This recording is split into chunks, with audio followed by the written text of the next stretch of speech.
మరి 10వ రాశి మకర రాశి వాళ్ళకి 2025 రాశి ఫలితం ఎలా ఉండబోతుంది గురుగారు?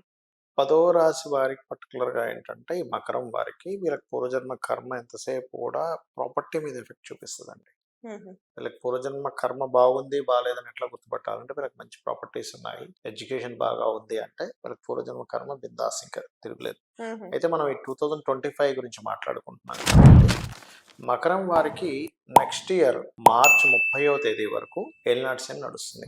ఓకే. సో, ఏలినాటి శని ఎండింగ్‌లో ఉన్నప్పుడు ధనస్థానం మీద ఉంది కాబట్టి, ఫైనాన్షియల్ మ్యాటర్స్ విషయంలో, కుటుంబ సభ్యుల విషయాల్లో కొంత జాగ్రత్తగా ఉండాలి హుహు. మకరం వారు.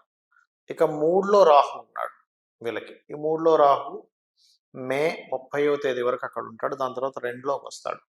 సో, ఇక్కడ 2 విషయాలు మనం చూసుకోవాలి. 3లో రాహు ఉన్నప్పుడు ధైర్యంగా డేర్ చేసి కొన్ని వర్క్స్ చేస్తారు, ఫైన్. బట్ 2లోకి వచ్చినప్పుడు ఎవరికి లాభము అంటే, సాఫ్ట్‌వేర్ వాళ్ళకి, సినిమా ఫీల్డ్ వారికి, లేకపోతే స్కానింగ్స్ అవి చేస్తుంటారు, డయాగ్నోస్టిక్ సెంటర్స్ వాళ్ళకి, ఏదైనా ఛాయా సంబంధంగా, అంటే ఇప్పుడు చూడండి సాఫ్ట్‌వేర్ అమ్ముతూ ఉంటారు. అది యాక్చువల్‌గా ప్రోడక్ట్ కాదు, సాఫ్ట్‌వేర్ రూపంలో ఉంటుంది. హ్మ్. అలాంటి వాళ్ళకి బాగుంటుంది చెప్పాలంటే.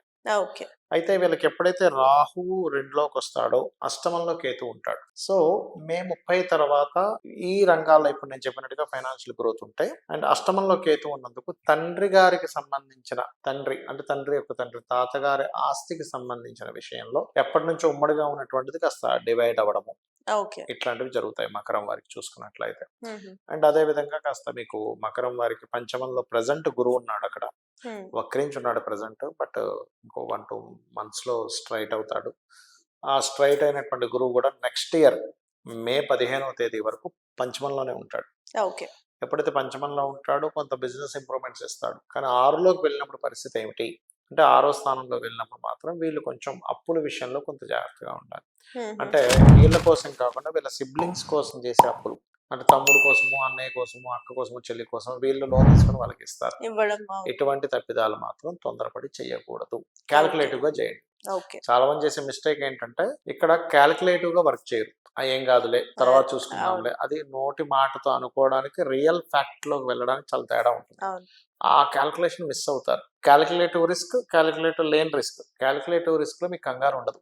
హ్మ్. ఆల్రెడీ క్యాలిక్యులేషన్ చేశాను కదా, నేను ఇంత సఫర్ అవ్వాలని తెలుసు కదా, ఇంత వెయిట్ చేయాలని తెలుసు కదా అని మైండ్‌లో మీకు ఒక ఫిక్స్ అవుతుంది. ఆ విషయం తెలియకుండా చేసే మిస్టేక్స్ జరుగుతాయి 6లో గురువు వెళ్ళినప్పుడు. ఇది ముఖ్యంగా జాగ్రత్త వహించాలి.